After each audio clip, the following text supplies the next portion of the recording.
gonna let you in on another little secret of a lot of these people. Shafe, if you think about it, that's a fucking comic book villain right there. What you just described is a fucking comic book villain. Yeah. So there you go. With micro penises. It's another. Listen, I'm letting you in on this other little secret. It's a big. I think that's one of, and this is just a personal thing of me thinking it, is why would they want to dominate so many other people like that? And it's because they have 1-inch peckers, dude. That's fucking hilarious. Holy shit. You know, I mean, it's the truth. You know, because people that have satisfied a woman in their life, they don't just have the need to dominate other men and dominate other populations. That, you know, you're comfortable, you're confident. You know, if you have a 1-inch penis, you just can't, you're just uncomfortable in your own skin. And I feel sorry for these people, right? I feel very sorry for them. And Bill Gates has that much money, he could probably get a gigantic robotic dick, you know? That's fucking funny. It's like, I'm not letting him stick, you know, a fucking needle in my arm because he hates his life and hates his father or whatever his fucking problem is. You know what I'm saying? Right. And people hate me for that, and people would debate me all day for that, but that's just how I feel, you know? Dude, you're spot the fuck on in my book, man. I don't know, man. I don't trust. There's just certain things about people I don't trust, and I watched an interview of him on YouTube, and I got the creeps from it. You know what I mean? If you can't watch him, well, you get to that age and you're still working like the way he works. Oh yeah, he loves it. He's got to be like 50 something now. Because he was late 30s when I worked him. Okay. So that was in 2010. Okay. So,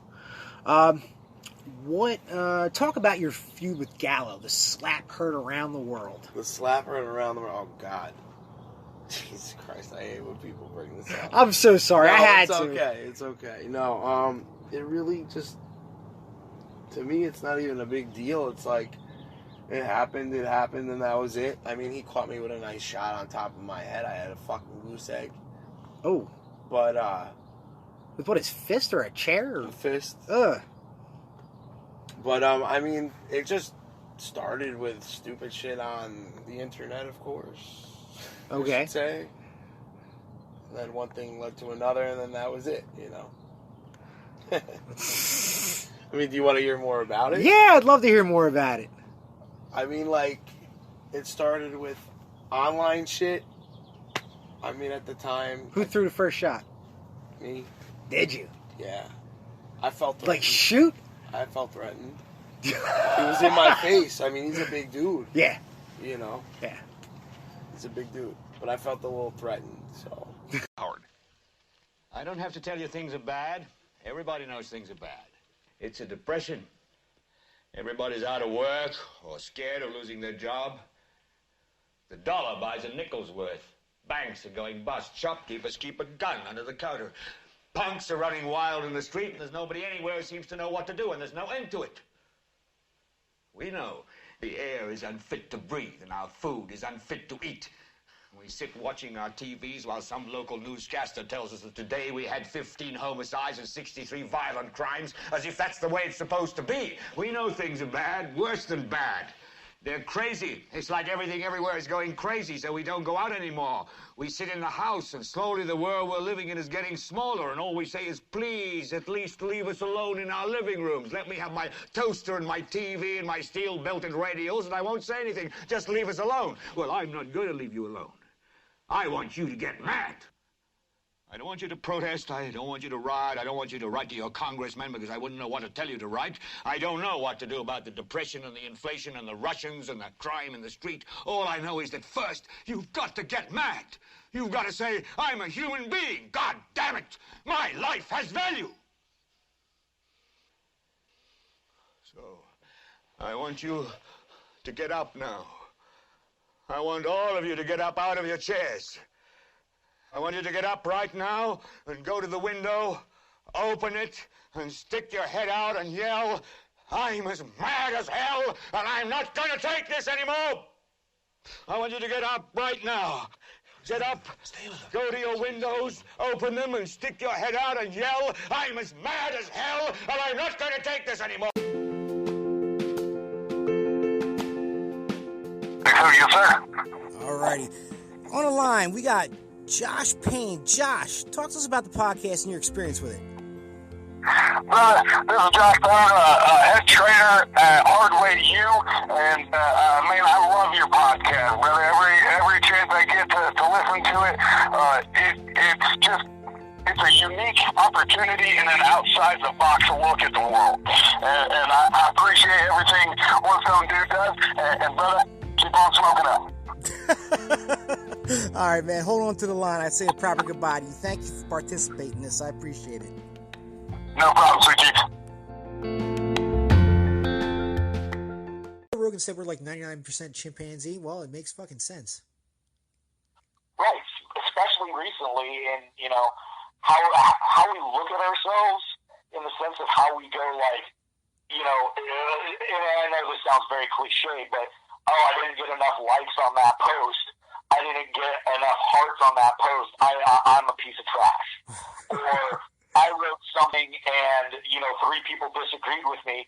Don't worry about the 10 people that agreed with me or gave me the rah-rah or the pat on the back or the good for you or I'm so happy for you or keep pushing it or whatever it is. Let's put all our identity into the 3 people that called us a scumbag. You know what I mean? Right. Like, and it's so much like you have to identify with it. You can't change your mind. You're not allowed to.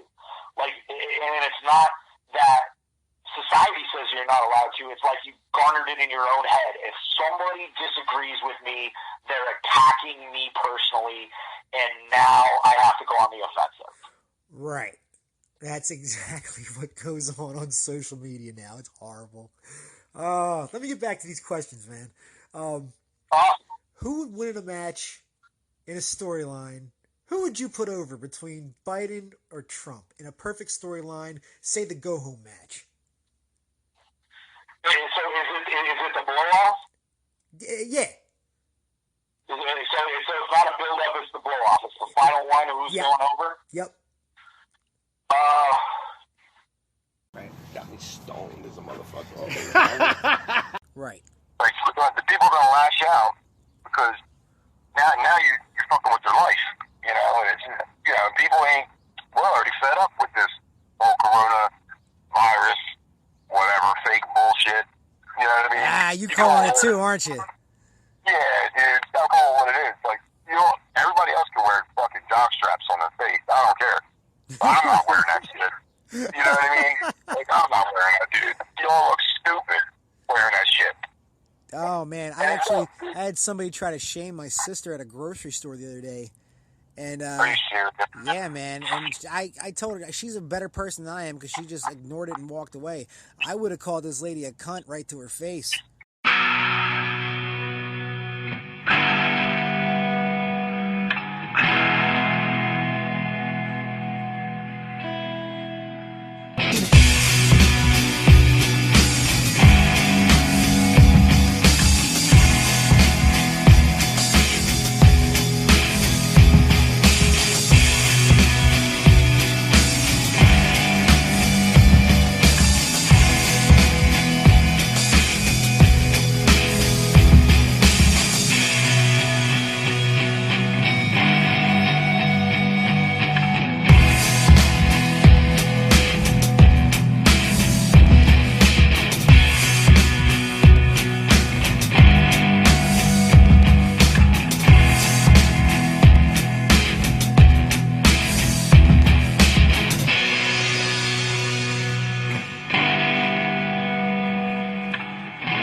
Dr. Dre, Snoop, but man, my favorite all time is Method Man. So there you go.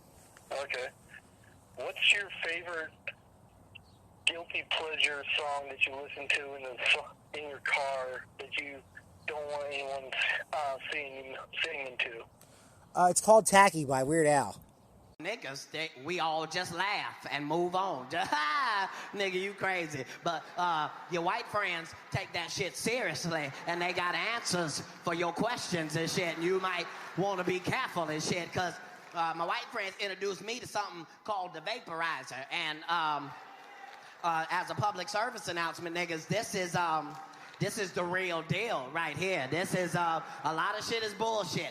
This is not one of them, nigga. This is Star Trek The Next Generation right here. This is a new frontier. I was not fucking ready. It come in a black box and shit, and you put the weed in there, and then they plugged it in the wall. Now, soon as I saw them plug it into the wall, I realized I had already... From the top, let the woofers play.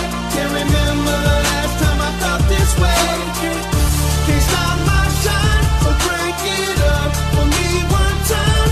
Bump this, turn it up. Yo, bump this, crank it up for me one time. Top banging in the back of the door. Let the speakers beat in the back of your ride, banging out the back of the trunk. Bump, bump, bang, bang it till you get enough. Never ride around with the windows up. When the volume rise, the windows bust. The drum in your ears are break. Can't see the car behind me cause the speakers make the rear view shake. 706 to the 404, I please. Got me stoned as a motherfucker. All right, everybody, welcome back to the One Stone Dude podcast, and I have DJ Roe back on the line with us. Roe, I'm just going to ask everybody the same question. How do you think your podcast went? Did you talk to people who listened to it, and what did they say? I haven't really talked to anybody about it, but I think it was actually, because, I was nervous about it at the beginning, but it actually went pretty well. It was easy, Yeah, it flowed, man. It flowed really well. We had a good connection there. Oh, yeah, I mean, we're friends, too, so, I think it was like engine, too, so it was like, kind of like conversating with a friend, Yeah, man, that's how I like to do it. Did you get any new friend requests? Anybody check out your pages or anything, social media? Did you get any new likes on Instagram, anything like that? No, I didn't. But I didn't at the same time, though. I didn't push it as much as I should have. Oh, you got promoted, brother. You got promoted.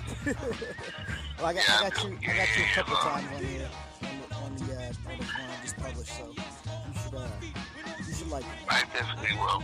I definitely will. On part one, I got you talking about how you fell down on making Kool-Aid. Yeah. That's one of the parts I got on there. So that was a funny story. That was a funny story. All right, man. Just wanted to call. Hold on to the line. I'll talk about something else when I get off. But I just wanted to get your comments on that. Thank you very much for your participation. I appreciate it, brother. Anytime, my friend. Anytime. All right, hold on. Obviously, you're a smoker and supporter. How old were you when you first? How old were you the first time you smoked weed? I was 8. 8? Yeah. What the fuck? Just kind of the way I grew up, man. Okay. Things were a little wild back there growing up, especially with my parents and stuff. Were they hippies? No. No, they weren't hippies to say by any means, but a lot of that, and there was just a lot of drug and alcohol around, and just always around, and I would see everybody else doing it, so I was like, hey, and here I am at 35, still smoking. Hey, I'm 41. What are you trying to say? Anyway, what's your favorite? Right? Seriously, what's your favorite strain? I like White Widow and anything purple. Anything purple. Okay. I'm huge for the perps. Huge for the perps. Nice. And you've never done extract? No. Okay. Well, is that like what's extract? It's basically it's concentrate. And what I get is these they get put in a plastic syringe, so that way you can drop little drops of it on top of the weed or inside it. Oh no, I've never done that. I've done dabs. I'm not big on dabs. I'm not super big on vaping. I'd rather load up a pipe or a bong or a blunt and just smoke flower. I'm telling you. What's up, everybody? We're back on the line today with Roman Alexander. Roman, how are you today, sir? Oh, brother, I'm great. How are you? Doing well. Hanging and banging in the gym, huh? Hanging and banging all day, baby. Nice. All right, man. So you did a couple podcasts with me. How did you think everything went? I think it went really well, man. A lot of people liked it. I feel it came out great, man, and it was good just to sit down and talk with you, with anybody. Right on. You actually had